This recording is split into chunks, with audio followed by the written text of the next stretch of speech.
this week we were asked to choose a theory that we gravitate towards, and this week I am choosing the inquiry-based learning.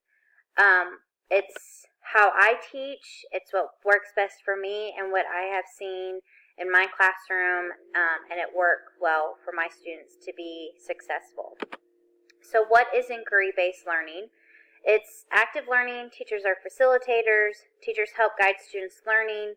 Students are asking questions, solving problems, giving scenarios, working through things. I think of it as giving them a question or giving them a topic or giving them something that's concrete to hold on to, and the students have to ask, why is it important? Where did it come from? What things do I need to know or learn for me to solve a problem?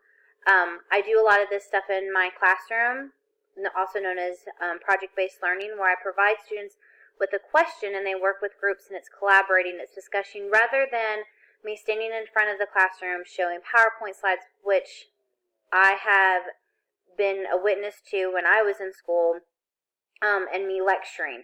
It's about students being responsible of their own learning and their own findings, and letting them know it's okay to make mistakes, because mistakes and errors lead to solving the problem. So that is what inquiry-based learning is all about. So there's types of inquiry-based learning. There's the confirmation inquiry. You give students a question, its answers, and the method of reaching this answer. Their goal is to build investigation and critical thinking skills, learning how the specific method works. The structured inquiry, you give students an open question and they investigate an investigation method. They must use the method to craft an evidence-packed conclusion. On the guided inquiry, you give students an open question. Typically in groups, they design investigation methods to reach a conclusion. I would say the guided inquiry is the one that I use in my classroom.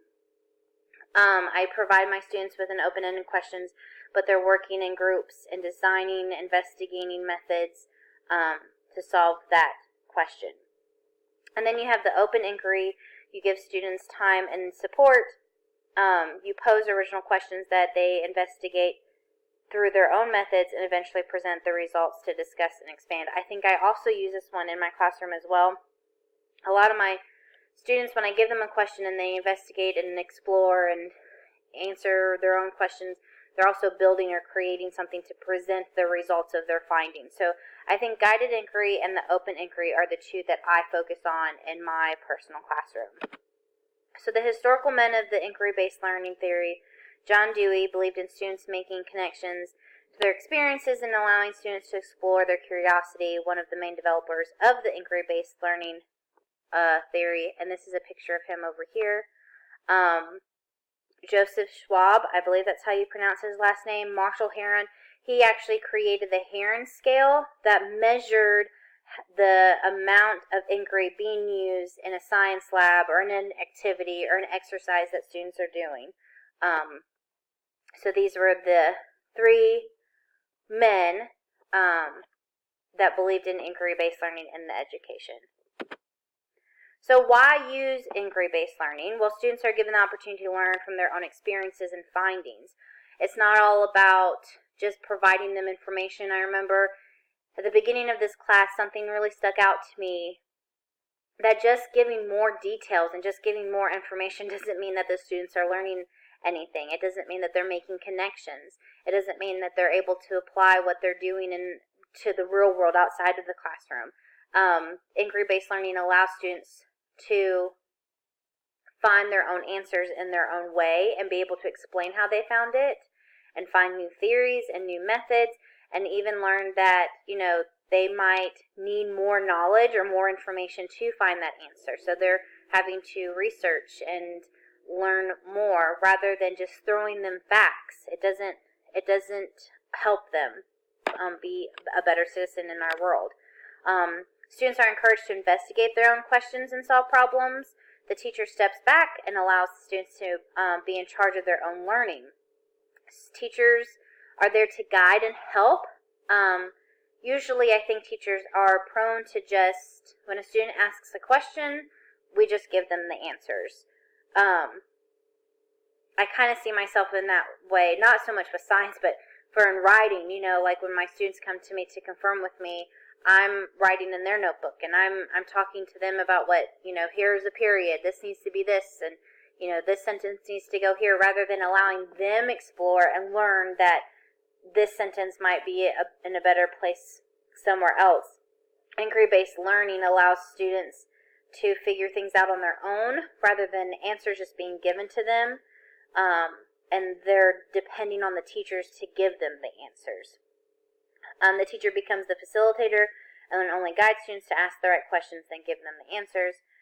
Students learn new concepts and methods to solve problems. Students begin to find knowledge and information to help them come to a conclusion. Like I said, if there's something that they know that they need to learn more about, they're more excited to research about that rather than it just be given to them as an article for them to read and say, here, learn this. So I think that students are more interested in their learning because they're more responsible of it rather than just sitting there and listening to what a teacher has to say. So here's the teacher versus student roles. The teacher, again, like I've said, is the facilitator, ask open-ended questions, providing students time to think, encouraging student thinking, avoid telling students what to do, which I think is a lot what teachers feel like, back in the day, that's what teachers did. We tell students what to do and how to do it, allowing students to do it on their own. Summarize what they will tell you rather than providing praise or criticism. So when the students are telling you something, summarize what they're saying so they know that you're understanding what they're saying rather than saying, well, why don't you do it this way? Or that's not the right way of thinking. Summarize it, but then maybe ask them a question that might make them ask themselves that question to change their reasoning. Maintain structure and focus in the classroom. The student's role: actively engage, exploring, investigate, asking questions, collaboration, build, create, present, solve the problem, discuss. They are very active in the inquiry-based learning classroom. They do all of the exploring and the learning and the understanding, and the teachers are just there to help lead them right to the right path. They are the scientists. We're just there to provide them with the materials and to the support that they need. They are the one that is doing all of the exploring. Some of my articles that I read, one of them talked about traditional classrooms. I say that traditional classroom often looks like a one-person show, which it is. It's the teacher sitting in front of the classroom and just talking the whole entire time. Traditional classes are usually dominated by direct and unliteral instruction. Teachers do PowerPoints, or they just lecture and lecture and lecture, and students take notes.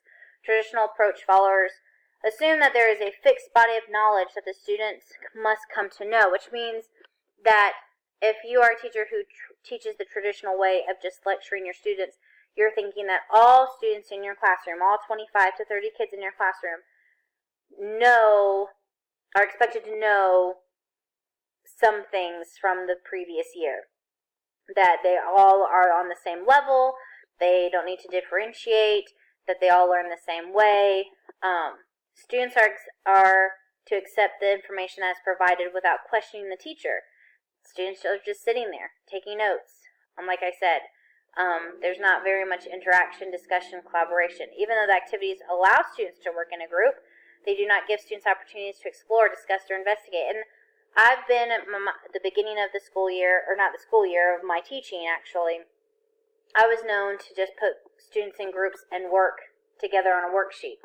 Yes, they're working, and yes, they're collaborating, but they're collaborating about what are they going to do this weekend, and who their best friend is this week, and they're not talking about the task at hand.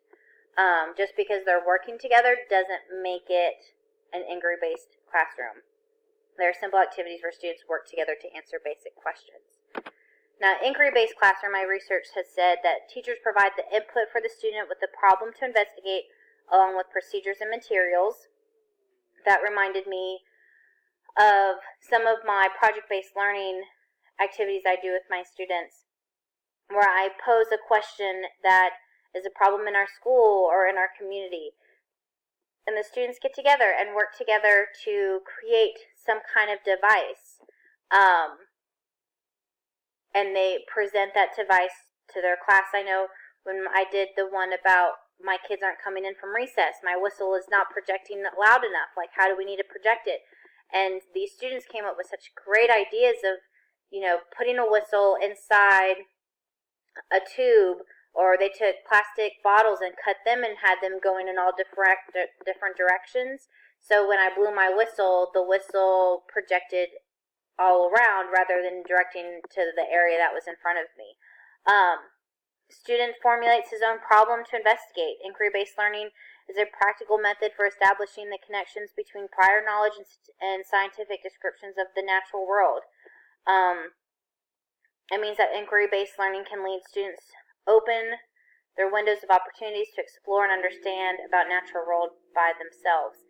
It's not all about just teaching them the AKS. It's what's outside of the classroom in the real world. How to implement this in your classroom. One of the websites gave us some examples for math. I think of they're called exemplars, where students are given a real world problem and then they're asked to solve it a different way. They're asked to write about it. I've also have given my kids I differentiated a word problem in my classroom, and the kids, each in a group, they were a group of 4, each of the kids solved the problem, and then on a poster board, they would put their sticky note where they solved the problem on the outside, and then they had a discussion of which student solved it the best way, and then they would stick that in the middle, and then they had to write about why that student did it the best way and what made it so different from the others. Science, students can be given a real-world problem. That's STEM, STEAM, PBL, and they solve the problem by building a device or creating a new concept or method. Social studies, students are introduced to a topic with questions that forces them to search for the answers on their own. Students can also be presented with a concrete artifact and have to answer why it might be important. And in reading and writing, students write about their findings and observations. Those are all different ways that inquiry-based learning can be implemented in the classroom. And these are my references that I used. I hope this helps you, and I hope that you will too try to do more inquiry-based learning in your classroom in the future. Thank you for your time. Bye-bye.